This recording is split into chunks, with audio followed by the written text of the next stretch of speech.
All right, guys, Alex Baker, Jason Rouslin here to break down the top golfers tool for you today. Jason, how you doing?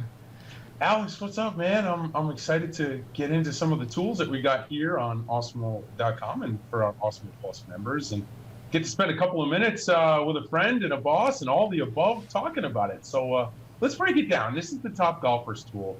And Alex, tell me just right off the top, why did we create this tool? What was the goal of it? So everyone is used to building lineups in DFS that maximize your projection, and that gives you a solid lineup, but it might not be the best strategy for DFS. The way I see golf, you have six players. It's a six-leg parlay where you need each player to really hit a strong score for you to win your tournament. And that's why I like expressing everything in probabilities instead of mean projections, because I feel like that gives you a much better sense of how strong your lineup is. Yeah, for sure. And I think that this tool does a great job of doing that. So we have it on the screen here. Now, again, this is for the Workday Charity Open. So if you're watching this at a different week, that's why the names are different. But the content of it will remain the same. So let's start off. Tell me, now you just expressed percentages and how you like to show it there. So let's show what this tool really starts, how it gets into the nuts and bolts with the top 6% here on the screen. Tell me how you calculate that and what's most important about going forward, why we use that metric.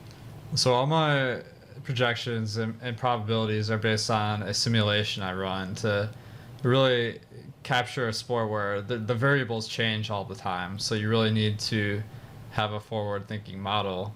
Now the top 6% is simply the number of times each golfer appears in the top six of the tournament in my simulation. I find the best way to use this is you multiply the six numbers together, because you really need that upside if you're going to win a GPP of a guy finishing top 10, top 20, top 6. And multiplying these numbers together gives you a good idea of the odds of that happening when you compare it to another lineup. So if you do this for several lineups, you can kind of see which one has the best odds.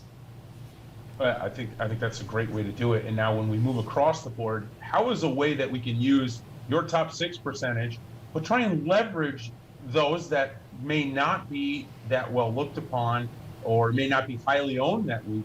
How can we use this tool to kind of differentiate our lineups while still maintaining that as high a percentage that we can get in one of our lineups?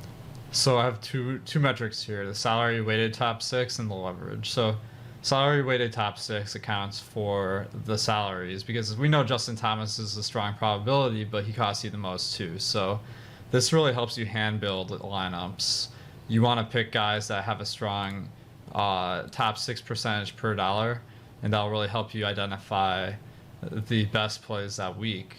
The leverage is because if you're in a top heavy tournament like a Millionaire Maker or a lot of the GPPs today, you need a couple edgy plays to really differentiate yourself from the field. You can't just pick the best plays each week. And if you look a lot at a lot of the lower tier guys like Matthew Neesmith, guys like Russell Knox, the sub 7K range, it's like these guys, not exciting picks, but on a week-to-week basis, there's about a 3 to 5% chance of some of these guys being one of the top six performers. And compared to the ownership, which for a lot of these guys is 2% or less, that gives you that upside for your lineup that you might not have otherwise.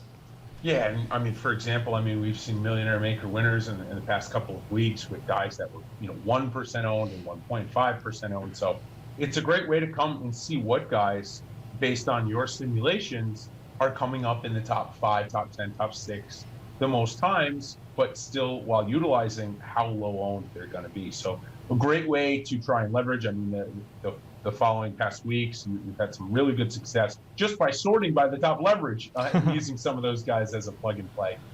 Now, one last question on this. When we go back to the sorted of the SWT6 percentage, you show there Justin Thomas, number one, and a couple of other of the big names, John Rahm, Patrick Cantlay, and so on.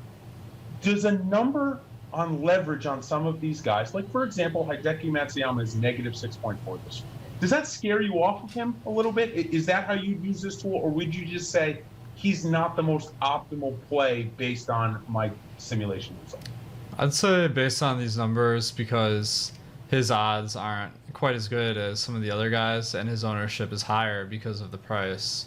Yep. That could be a point where you might choose a different golfer to have a more differentiated lineup because Matsuyama is going to be very popular this week. But I don't worry. I'm going to have all these guys, to be honest, all the top guys, because on a week-to-week basis, they could easily put up that performance. I mean, I have him as a 19% chance to be one of the best golfers this week. So what I really try to do is have 4 really strong plays and then 2 kind of edgy plays, or maybe 1 depending on if I'm playing in a small tournament, and that helps balance out that differentiation from the field, and also having a really strong lineup to compete. That's great. Well, Alex, thanks for your time today. Hopefully that gives everybody a good indication of how we use the tool and how you can use the tool to help better and make the best decisions for your PGA DFS lineup. So thanks, Alex. Appreciate it very much. All right, thanks guys. Good luck.